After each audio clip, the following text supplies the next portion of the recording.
नमस्कार। आकाशवाणी जयपुर अजमेर से प्रस्तुत हैं प्रादेशिक समाचार। मुख्य समाचार। जम्मू कश्मीर के पहलगाम में आतंकवादी हमले के बाद कश्मीर घाटी में सुरक्षा बढ़ाई गई। प्रधानमंत्री नरेंद्र मोदी सऊदी अरब की यात्रा से वापस लौटे। अमेरिका के उपराष्ट्रपति जेडी वेंस ने कहा, सदी का भविष्य भारत और अमेरिका के साझा व्यापारिक संबंधों पर निर्भर। प्रदेश में बिजली कंपनियों के कार्मिकों को अब 1 करोड़ रुपए तक का बीमा कवर दिया जाएगा। और कोटा में अंडर 20 राष्ट्रीय कुश्ती प्रतियोगिता संपन्न। समाचारों के साथ मैं रितिका गुप्ता। और अब समाचार विस्तार से। जम्मू कश्मीर के पहलगाम में कल आतंकवादी हमले में कई पर्यटकों की हत्या की घटना को देखते हुए कश्मीर घाटी में सुरक्षा कई गुना बढ़ा दी गई है। ये घटना दक्षिण कश्मीर के अनंतनाग जिले में श्रीनगर से लगभग 85 किलोमीटर दूर हुई। इस घटना में शामिल आतंकियों को पकड़ने के लिए सेना, केंद्रीय रिजर्व पुलिस बल और जम्मू कश्मीर पुलिस संयुक्त रूप से अभियान चला रही है। सुरक्षा बलों के सूत्रों के अनुसार लोगों के बचाव और उनकी पहचान के प्रयास जारी है। घटना में मारे गए लोगों की कुल संख्या का पता लगाने के लिए पीड़ितों की सूची बनाई जा रही है।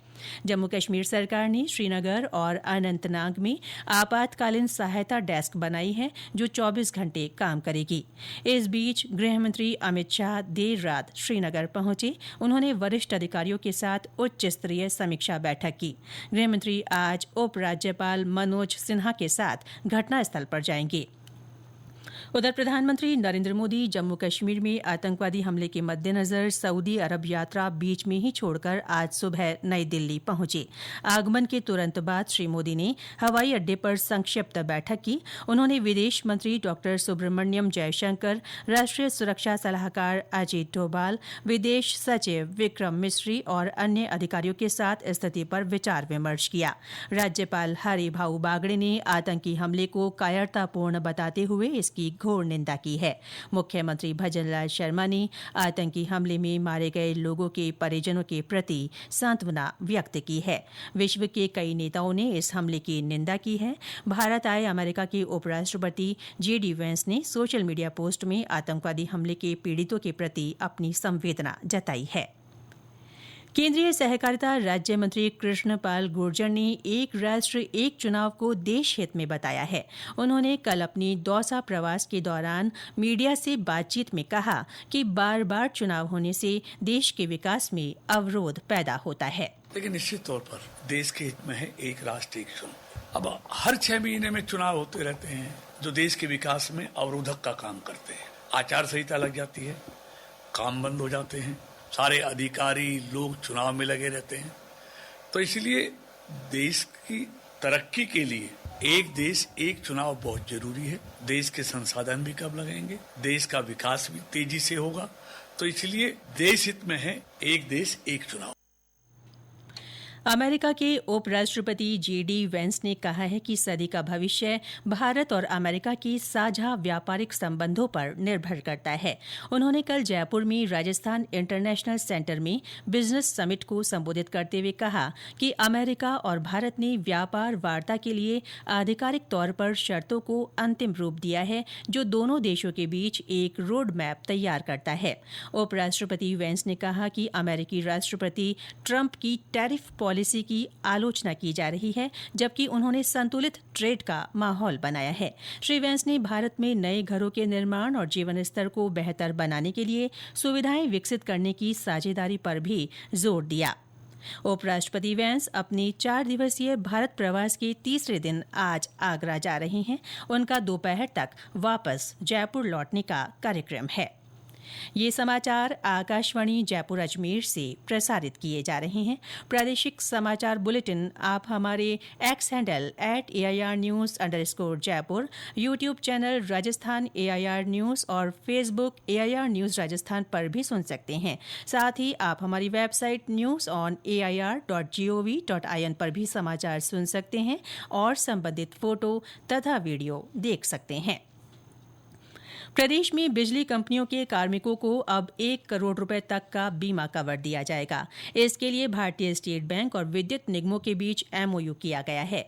कल जयपुर में हुए कार्यक्रम में मुख्यमंत्री भजनलाल शर्मा ने कहा कि राज्य सरकार विषम परिस्थितियों में काम करने वाले बिजली कंपनियों के 57,000 कर्मियों के प्रति संवेदनशील है। उन्होंने बताया कि MOU के तहत विद्युत कर्मियों की व्यक्तिगत दुर्घटना में मृत्यु होने या स्थायी निःशक्तता की स्थिति में ये व्यक्तिगत दुर्घटना बीमा उपलब्ध होगा।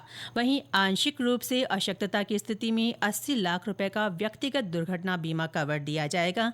इसके अलावा 10 लाख रुपए के सामूहिक सावधि जीवन बीमा के साथ ही अन्य आर्थिक सहायता तथा सुविधाएं भी दी जाएंगी। मुख्यमंत्री भजनलाल शर्मा ने कहा है कि सहकारिता क्षेत्र को मजबूत करना राज्य सरकार की प्राथमिकता है। उन्होंने कहा कि नए कोऑपरेटिव कोड से सहकारी संस्थाओं में पारदर्शिता और जवाबदेही को बढ़ावा मिलेगा। श्री शर्मा कल मुख्यमंत्री निवास पर नए कोऑपरेटिव कोड के संबंध में आयोजित बैठक को संबोधित कर रहे थे। उन्होंने कहा कि नए सहकारिता कोड में आमजन को सहकारी सुविधा और जन कल्याणकारी योजनाओं तक सुगम पहुंच निश्चित करने के लिए विभिन्न प्रावधान किए गए हैं। इनमें डिजिटल गवर्नेंस, ग्राम सेवा सहकारी समितियों का कंप्यूटराइजेशन और नियमित चुनाव जैसे प्रावधान शामिल है। गौरतलब है कि राजस्थान सहकारिता अधिनियम 2001 को वर्तमान परिप्रेक्ष्य में प्रासंगिक बनाने के लिए नया कोऑपरेटिव कोड लाया जा रहा है। जोधपुर के काजरी में केंद्रीय पौधशाला में खेजड़ी के अच्छे गुणवत्ता युक्त स्वस्थ पौधे तैयार कर उचित दर पर किसानों को उपलब्ध करवाए जा रहे हैं। शुष्क और अर्ध शुष्क क्षेत्रों के लिए खेजड़ी एक अनुकूलित वृक्ष है। कलमी खेजड़ी के सांगरी और चारा उत्पादन से किसानों को अच्छी आय मिल रही है। हमारे संवाददाता ने बताया कि इसकी बाजार में पूरे साल मांग रहती है। मारवाड़ क्षेत्र में वर्षों से पाई जाने वाली देसी खेजड़ी पर कलम लगाकर कादरी संस्थान ने कलमी खेजड़ी के पौधे तैयार किए हैं। ये पौधे 3 से 4 साल में सांगरी का उत्पादन देना शुरू कर देते हैं। ये प्रजाति कांटे रहित होती है और इनकी ऊंचाई लगभग 5 से 8 फीट होती है, जिसके कारण सांगरी की तुड़ाई में आसानी रहती है। पशुओं के लिए इनके पत्तियों का चारा बहुत पौष्टिक होता है। इससे शरीर स्वस्थ रहता है और दूध उत्पादन भी बढ़ता है। सांगरी में विटामिन, मिनरल, प्रोटीन होते हैं जो मानव स्वास्थ्य के लिए अच्छे होते हैं। काजरी में उत्पादित की गई सांगरी की इन दिनों जोरों से बिक्री हो रही है। रामेश्वर बेड़ा, आकाशवाणी समाचार, जोधपुर। राजस्थान राज्य कुश्ती संघ की ओर से कोटा में आयोजित अंडर 20 राष्ट्रीय कुश्ती प्रतियोगिता कल संपन्न हुई। केंद्रीय खेल राज्य मंत्री रक्षा खड़से और राज्य के खेल मंत्री राज्यवर्धन सिंह राठौड़ ने समापन कार्यक्रम में शिरकत की। केंद्रीय मंत्री ने समारोह को संबोधित करते हुए कहा कि केंद्र सरकार के प्रयासों से पिछले 10 वर्षों में खेल और खिलाड़ियों को बढ़ावा मिला है। इससे ओलंपिक, एशियन गेम्स और अन्य अंतर्राष्ट्रीय प्रतियोगिताओं में भारत के पदकों की संख्या बढ़ी है। खेल मंत्री राज्यवर्धन राठौड़ ने कहा कि विभिन्न अंतर्राष्ट्रीय प्रतियोगिताओं में राजस्थान के खिलाड़ी भी अधिक से अधिक पदक लाएं। इसके लिए राज्य सरकार केंद्र की तर्ज पर टारगेट ओलंपिक पोडियम योजना चलाएगी। साथ ही प्रदेशवासियों को स्वास्थ्य के प्रति जागरूक करने के लिए ग्राम पंचायत स्तर पर ओपन जिम भी बनाए जाएंगे। उन्होंने कहा कि राजस्थान में कुश्ती के लिए सेंटर फॉर एक्सीलेंस बनाने की दिशा में भी राज्य सरकार हर तरह से सहयोग के लिए तैयार है।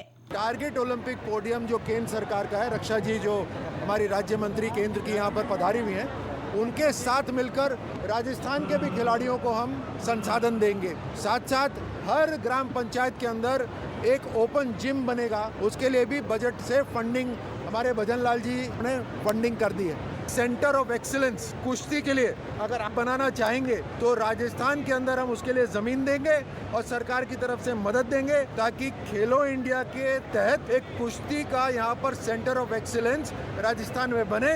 इन्हीं 4 साल के अंदर बन के तैयार हो, ताकि हमारे कुश्ती के खिलाड़ी 2032 के अंदर जो पदक आएंगे भारत के लिए, उसमें राजस्थान का कुश्ती के अंदर जो सहयोग रहेगा वो हमारे इसी कार्यक्रम की शुरुआत से रहेगा। इस प्रतियोगिता में हरियाणा ने कुल 16 गोल्ड मेडल जीते। दिल्ली दूसरे स्थान पर रहा, वहीं उत्तर प्रदेश तीसरे स्थान पर रहा। राजस्थान ने 1 स्वर्ण और 7 कांस्य पदक हासिल किए।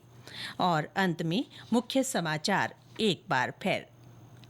जम्मू कश्मीर के पहलगांव में आतंकवादी हमले के बाद कश्मीर घाटी में सुरक्षा बढ़ाई गई। प्रधानमंत्री नरेंद्र मोदी सऊदी अरब की यात्रा से वापस लौटे।